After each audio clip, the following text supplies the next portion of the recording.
बंगाल स्वामी विवेकानंद, बंकिम चंद्र चट्टोपाध्याय, शरद चट्टोपाध्याय, महर्षि अरविंद, ईश्वर चंद्र विद्यासागर और कवि गुरु टैगोर जैसे महापुरुषों की धरती है।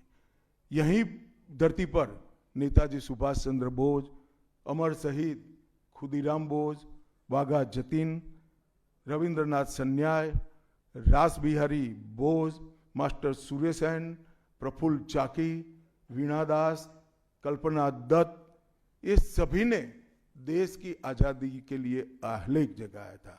यहीं पर कई सारे फिल्मकार मिले, संगीतकार मिले, चित्रकार मिले। इस भूमि ने कई सारे दुनिया को प्रभावित करने वाले संत भी दिए। वो बंगाल आज ऐसे कगार पर पहुंच गया है कि अगर एक घुसपैठ की बयार रोकी नहीं गई तो बंगाल का अस्तित्व भी खतरे में है। ऐसा स्पष्ट रूप से समाज जीवन को जानने वाले सभी लोग मानते हैं। और अंत में मैं बंगाल की जनता को फिर से एक बार कहना चाहता हूं कि बंगाल के अस्तित्व पर तो घुसपैठिया संकट है ही है, बंगाल की संस्कृति पर एक घुसपैठिया संकट है ही है, परंतु अब ये संकट केवल बंगाल तक सीमित नहीं रहा है, पूरे देश तक ये संकट आगे बढ़ गया है।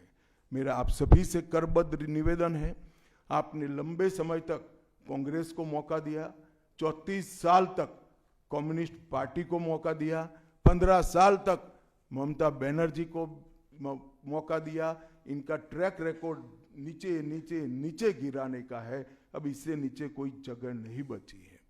और भारतीय जनता पार्टी का रिकॉर्ड है, जहां भारतीय जनता पार्टी की सरकारें आई वो राज्य बीमारू राज्यों में से समृद्ध राज्य बनने की कगार में आगे बढ़े हैं। पूरा देश मोदी जी के नेतृत्व में आगे बढ़ रहा है, पूरा देश मोदी जी के नेतृत्व में सुरक्षित हो रहा है। पूरे देश में भारत की संस्कृति, भारत के धर्म, भारत की भाषाएं मोदी जी के नेतृत्व में आगे बढ़ रही है, फल फूल रही है।